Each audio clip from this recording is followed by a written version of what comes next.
Hey, I want to hop on here and do a quick video review on this Dewalt door jig. So I'm installing a deadbolt on this door.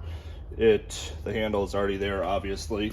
So this is adjustable either at 2 3/8, or if I turn this around, it'll be 2 3/4. Those are going to be your standard measurements.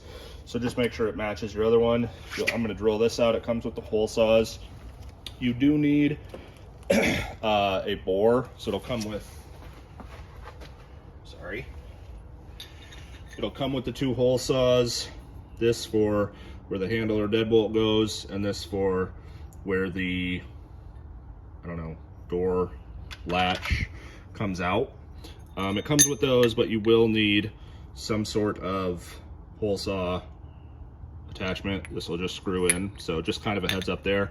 I'm not gonna bore you with drilling this out, but I'll show you what it looks like at the end.